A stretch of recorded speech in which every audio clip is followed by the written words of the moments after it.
नमस्ते।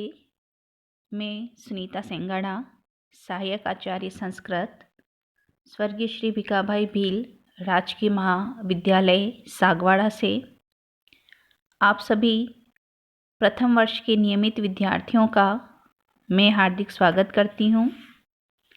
हमारी आज की इस वीडियो में प्रथम वर्ष संस्कृत में सिलेबस में विद्यमान महाकवि भर्तृहरि द्वारा रचित नीति शतकम का अध्ययन हम प्रारंभ करेंगे। नीति शतक का अध्ययन करने से पूर्व महाकवि भर्तृहरि के विषय में कुछ संक्षिप्त परिचय मैं यहाँ देना चाहूँगी। महाकवि भर्तृहरि जितने प्रसिद्ध कवि हैं उनका व्यक्तित्व उतना ही अज्ञात है। उनकी स्थिति तथा जीवन चरित्र से संबंधित अनेक प्रकार की दंत कथाएं प्रचलित हैं। कुछ लोग उन्हें राजा मानते हैं और वह भी विक्रमादित्य का ज्येष्ठ भाई,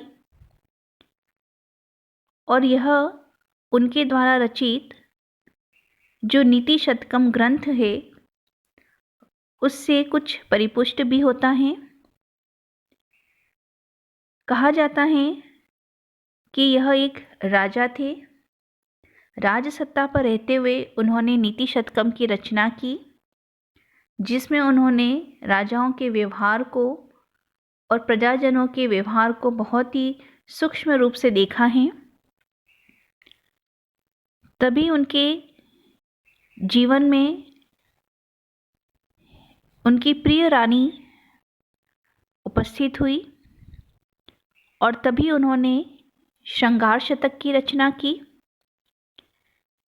श्रृंगार शतक में उन्होंने श्रृंगार का बहुत ही सुंदर चित्रण किया है, जिसमें नारी हृदय की परख स्पष्ट दिखाई देती हैं। प्रेम से प्रभावित कामुक जनों की चित्त की वृत्तियों का उन्होंने बहुत ही सूक्ष्म दृष्टि से निरीक्षण किया है। कुछ घटनाओं के पश्चात वह वैराग्य की तरफ प्रवृत्त हो जाते हैं और फिर उन्होंने वैराग्य शतक की रचना की। इस प्रकार की अनेक दंत कथाएं प्रचलित हैं। आज की इस वीडियो में हम महाकवि भर्तृहरि द्वारा रचित नीति शतकम ग्रंथ का अध्ययन करेंगे। नीति शतकम भर्तृहरि द्वारा रचित एक अमूल्य उपदेशात्मक ग्रंथ है। यह एक अद्वितीय रचना है जिसमें नीति, लोक व्यवहार, ज्ञान तथा आचार के बहुमूल्य अनुभवों को प्रतिपादित किया गया है। इसमें सत्पुरुषों की महिमा, सद्गुणों की महिमा, विद्या की महिमा, दुर्जनों के लक्षण, परोपकार और भाग्य आदि की बहुत ही सुंदर भाषा में रचना की गई है। महाकवि भर्तृहरि कहते हैं कि इस संसार में जो भी सुभाषित हैं, सुंदर उक्तियां हैं, वाक्य हैं, वह धीरे धीरे समाप्त होते जा रहे हैं, क्योंकि जो विद्वान जन हैं वह एक दूसरे के प्रति ईर्ष्या भाव रखते हैं। जो राजा हैं वह अपने सत्ता बल में मदमस्त हैं और जो आम जन हैं, प्रजा हैं, वह अज्ञान से पीड़ित हैं। इसलिए कोई भी इन सूक्तियों के प्रति श्रद्धा भाव नहीं रखता है, इन्हें सुनना नहीं चाहता है, और श्रद्धा के अभाव में ही ये सूक्तियाँ कवियों के मुख में ही समाप्त हो रही हैं। महाकवि भर्तृहरि ने अपने नीति शतकम ग्रंथ को अनेक भागों में विभाजित किया है, जिसमें मूर्ख पद्धति या मूर्ख जन की निंदा जिसे हम कह सकते हैं, विद्वत पद्धति विद्वानों की प्रशंसा, अर्थ पद्धति धन की प्रशंसा, दुर्जन पद्धति दुर्जन निंदा, सज्जन पद्धति सज्जनों की प्रशंसा, परोपकार पद्धति आदि अनेक भागों में उसे विभाजित किया है। इसी क्रम में आज हम इस वीडियो में मूर्ख जन निंदा के विषय में अध्ययन करेंगे कि महाकवि भर्तृहरि किस प्रकार से मूर्ख लोगों की निंदा करते हैं। और वो कहते हैं, प्रसह्य मणिम उद्धरेत मकर वक्त दृष्टांतरात् समुद्रम अपि संतरेत प्रचलत मुर्मी मालाकुलम भुजंगम अपि कोपितम शीर्षि पुष्पवद्धारयेत न तो प्रतिनिविष्ट मूर्ख जनचित्तम आराधयेत। मूर्ख जन की निंदा करते हुए कवि कहते हैं, प्रसह्य मणिम उद्धरेत मकर वक्र दृष्टांतरात्। मकर, मकर अर्थात मगर, मगरमच्छ, जल में रहने वाला जो प्राणी है। वक्र दृष्ट अंतरात्, उसके वक्र मुख में, दृष्ट दांतों के अंतरात् मध्य में। मणिम, यदि कोई मणि है, प्रसह्यम उद्धरेत, तो हम प्रयास करके, प्रयत्न करके उद्धरेत, उसे बाहर निकाल सकते हैं।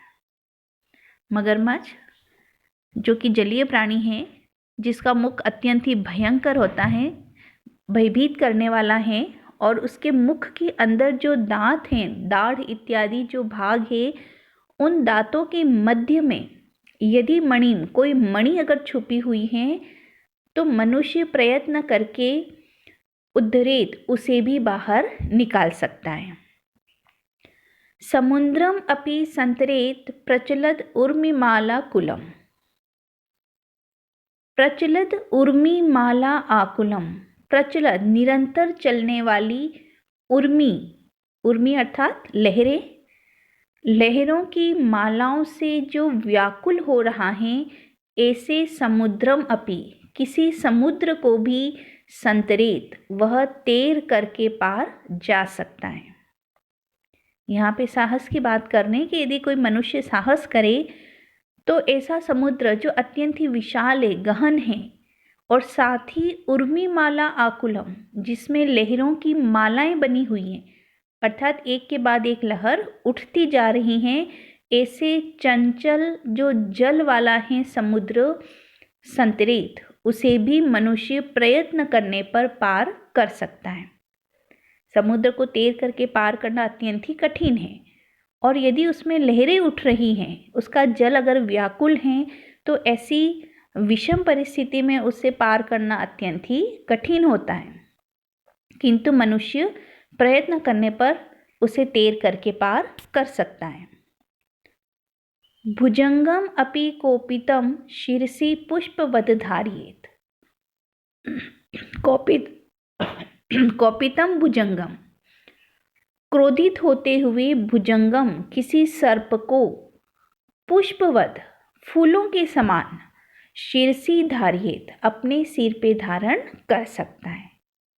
भुजंग सर्प जो एक विषैला प्राणी है, और जब वह क्रोधित हो जाए तो और भी भयंकर हो जाता है, किंतु कोई साहसी मनुष्य ऐसे क्रोधित विषैले भुजंग को भी पुष्पवत, फूलों के समान, जिस प्रकार फूलों की माला को धारण करना बहुत ही आसान है, तो ऐसे सर्प को फूलों की माला के समान शीर्षि धारयेत, अपने सिर पे वह धारण कर सकता है, यदि वह साहस करे तो। न तो प्रतिनिविष्ट मूर्ख जनचित्तम आराधयेत, तो यानी किंतु, प्रतिनिविष्ट जो दुराग्रही हैं, हठी स्वभाव का है, ऐसे मूर्ख जनचित्तम, किसी मूर्ख मनुष्य के चित्त को, हृदय को, मन को न आराधयेत, वह कभी भी प्रसन्न नहीं कर सकता है। मनुष्य मूर्ख हैं, बुद्धि का अभाव है, और साथ ही प्रतिनिविष्ट, वह दुराग्रही है, अपने विचारों को परिवर्तित करना नहीं चाहता है, दूसरों की बातों को सुनना नहीं चाहता है, तो ऐसे हठी स्वभाव वाले मूर्ख मनुष्य को प्रसन्न करना असंभव है। तो यहाँ पर महाकवि भर्तृहरि कहते हैं कि मनुष्य प्रयास करने पर, प्रयत्न करने पर सभी असंभव कार्य कर सकता है, वह चाहे तो मगर के मुख में दांतों के मध्य से मणि को बाहर निकाल सकता है। यदि वो साहस करे तो लहरों से व्याकुल समुद्र को तैर करके पार उतर सकता है। यदि वो साहस करे तो क्रोधित सर्प को भी फूलों की माला के समान अपने सिर पे धारण कर सकता है। ये सभी कार्य संभव हैं, किंतु प्रतिनिविष्ट मूर्ख जन, जो दुराग्रही मूर्ख मनुष्य हैं, उसके चित्त को प्रसन्न करना कभी संभव नहीं है। फिर इससे आगे कहते हैं, लभेत सिकतासु तैलम अपि यत्नतः पीड्यन् पिबेत च मृगतृष्णकासु सलिलं पिपासार्दितः कदाचित् अपि पर्यटन शशविषाणम् आसादयेत् न तो प्रतिनिविष्ट मूर्ख जनचित्तम आराधयेत्। उसी प्रसंग में महाकवि भर्तहरि आगे कहते हैं, लभेत सिकतासु तैलम अपि यत्नतः पीड्यन्, कि मनुष्य यत्न करके, प्रयास करके, सिकतासु रेत में से भी तैलम अपि लभेत, तेल प्राप्त कर सकता है। कि तेल जो तिलहन पदार्थों में मिलता है, तिल, मूंगफली, सरसों इत्यादि जो तिलहन पदार्थ हैं जिसमें तेल उपलब्ध रहता है, किंतु यदि मनुष्य प्रयत्न करे तो सिकतासु, सिकत अर्थात रेत को पीड्यन, दबाते हुए, तैलम अपि लभेत, वह तेल प्राप्त कर सकता है। अर्थात रेगिस्तान आदि जो जगह है वहाँ भी वह तेल की प्राप्ति कर सकता है। और ये हम लोग प्रत्यक्ष देख रहे हैं और सुन रहे हैं कि मरुस्थल भागों में तेल के भंडार प्राप्त हो रहे हैं। तो ये मनुष्य के प्रयासों से संभव है। पिबेत च मृग तृष्णकासु सलिलं पिपासार्दितः, पिपासा, प्यास से अर्दित, पीड़ित होता हुआ कोई मनुष्य मृग तृष्णिका में, मृग तृष्णिका एक अवस्था है, उस अवस्था को कहते हैं कि किसी मरुस्थल प्रदेश में यदि कोई मृग, कोई पशु जल की तलाश में इधर उधर भटकता है, मरुस्थली भाग में उसे सूर्य की किरणों से संपूर्ण जो रेत है वह चमकती हुई जल के समान दिखाई देती है और वह उस जल प्राप्ति के लिए उसके समीप जाता है, किंतु वहाँ उसे जल प्राप्त नहीं होता है। तो उसे अपने चारों तरफ जल होने का आभास होता है, किंतु वास्तव में उसे जल प्राप्त नहीं होता और वह इधर उधर भटकता है। इसी परिस्थिति को नाम दिया है मृग तृष्णिका।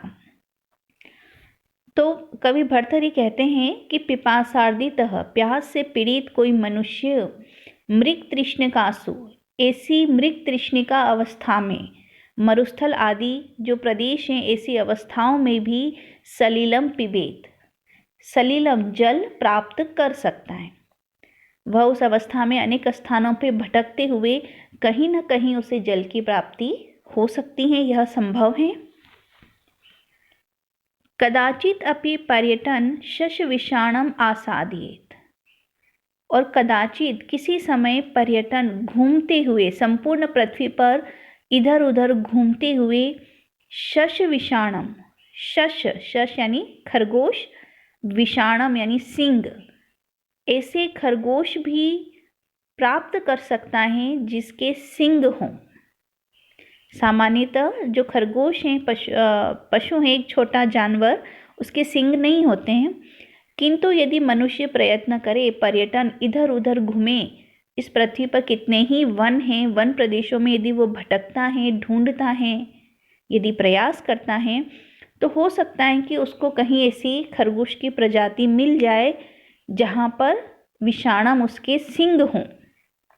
तो ये सभी प्रयत्न करने पर संभव है। न तो प्रतिनिविष्ट मूर्ख जनचित्तम आराध्य, किंतु किसी दुराग्रही मूर्ख मनुष्य के चित्त को प्रसन्न करना कभी भी संभव नहीं है। तो ये सारी परिस्थितियां मनुष्य के प्रयत्न से संभव हो सकती हैं। वह प्रयत्न करने पर रेत से तेल प्राप्त कर सकता है, मृग तृष्णिका अवस्था में मरुस्थल आदि जहाँ जल का अभाव है वहाँ भी घूमते हुए, प्रयत्न करने पर भटकते हुए उसे जल की प्राप्ति भी हो सकती है। और इधर उधर वनों में खोज करने पर उसे शश विषाणम, खरगोश के सींग इत्यादि भी प्राप्त हो सकते हैं। ये सभी अद्भुत कार्य भी संभव हैं, किंतु प्रतिनिविष्ट मूर्ख जन चित्तम न आराध्येत, कि जो दुराग्रही मूर्ख मनुष्य हैं उसके चित्त को हम प्रसन्न नहीं कर सकते हैं। फिर आगे कवि भर्तृहरि कहते हैं, व्यालम बाल मृणाल तंतुभि असौ रोद्धुम समझ भृंते भेत्तुम वज्रमणिम शिरीष कुसुम प्रांतेन संयति माधुर्यम मधु बिंदुना रचितुम क्षाराम्बु ईहते मूर्खान य प्रतिनेतुम इच्छति बलात् सुक्तैः सुधासिन्धभिः। कवि भर्तृहरि कहते हैं,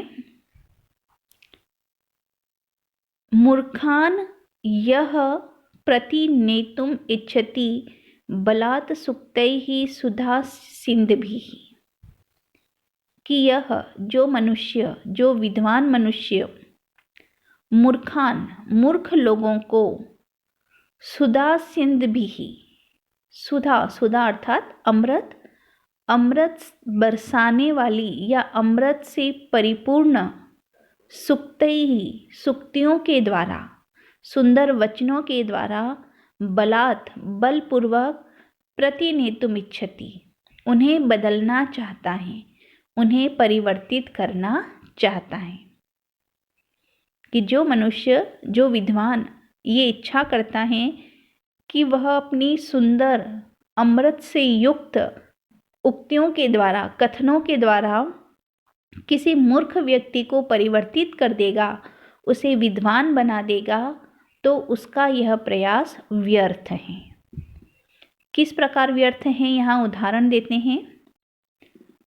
व्यालम बाल मृणाल तंतुभि असौ रोद्धुम समझ भृंते, कि मानो वह विद्वान व्यालम, किसी हाथी को, बाल मृणाल, मृणाल, मृणाल अर्थात कमल की नाल, जो कमल पुष्प हैं उनकी जो नाल, नीचे जो नली का भाग होता है, बाल मृणाल, वह अत्यंत ही कोमल होता है। और उनकी तंतु, तंतु अर्थात रेशे, जब कमल नाल को तोड़ा जाता है तो मध्य में बारीक रेशे बनते हैं। तो मानो वह विद्वान व्यक्ति व्यालम, किसी गजराज को, विशाल हाथी को उस मृणाल, कमल नाल के तंतुओं से रोद्धुम समझ भृंते, मानो उसे रोकना चाहता है। कि हाथी को रोकने के लिए लोहे की जंजीरों की आवश्यकता होती है, बलवान हाथी हैं, किंतु मानो वो विद्वान क्या कर रहा है कि उसे कमल नाल की तंतुओं से बांध करके वह उसे रोकना चाहता है, जो कभी संभव नहीं है। भेत्तुम वज्रमणिम शिरीष कुसुम प्रांतेन संयति, कि वह वज्रमणि को, वज्रमणि जो अत्यंत ही कठोर होती हैं, ऐसी मणि को शिरीष कुसुम प्रांतेन, शिरीष फूल के प्रांत, किनारे के भाग से भेत्तुम संयति, मानो उसे काटना चाहता है। कि वज्रमणि अत्यंत ही कठोर हैं और वह विद्वान क्या चाह रहा है कि शिरीष कुसुम, जो बहुत ही अत्यंत कोमल फूल हैं, उसके भी किनारे का भाग जो अत्यंत ही कोमल होता है, उससे वह उस मणि को काटना चाहता है, जो कभी संभव नहीं है। माधुर्यम मधु बिंदुना रचेतुम क्षारा अम्बुदे इहते, कि मानो क्षार अम्बुदि, खारे समुद्र को, अम्बु, अम्बु अर्थात समुद्र, खारे समुद्र को मधु बिंदुना, मधु शहद की एक बूंद से माधुर्यम रचेतुम इहते, उसे माधुर्यम, मीठा बनाने की इच्छा कर रहा है। कि क्षार समुद्र, विशाल जो खारा समुद्र है, उसमें एक बूंद शहद, मधु डाल करके अगर हम ये इच्छा करें कि यह मीठा बन जाए तो ये कभी संभव नहीं है। उसी प्रकार यह जो विद्वान मनुष्य सुधास्यन्द्भिः अमृत से युक्त सुक्तैः अपने वचनों से मूर्ख मनुष्य को बलपूर्वक प्रतिनेतुमिच्छति, उसे परिवर्तित करना चाह रहा है, उसे विद्वान बनाना चाह रहा है, तो ये कभी भी संभव नहीं है। तो इस प्रकार महाकवि भर्तृहरि मूर्ख जन की निंदा करते हुए कहते हैं कि प्रतिनिविष्ट जो मूर्ख हैं, दुराग्रही हैं, जो दूसरों की बात को सुनना नहीं चाहता, ग्रहण नहीं करना चाहता, उसके चित्त को प्रसन्न करना संभव नहीं है। अगर मनुष्य प्रयत्न करे तो मकर के मुख से वह मणि को भी निकाल सकता है, लहरों से व्याकुल समुद्र को पार कर सकता है, क्रोधित सर्प को अपने सिर पे धारण कर सकता है, रेत से भी वह तेल प्राप्त कर सकता है, मृग तृष्णिका में भटकते हुए वह जल प्राप्त कर सकता है, और इधर उधर खोज करने पर उसे खरगोश के सिंग भी प्राप्त हो सकते हैं, किंतु मूर्ख मनुष्य को कभी भी प्रसन्न नहीं किया जा सकता।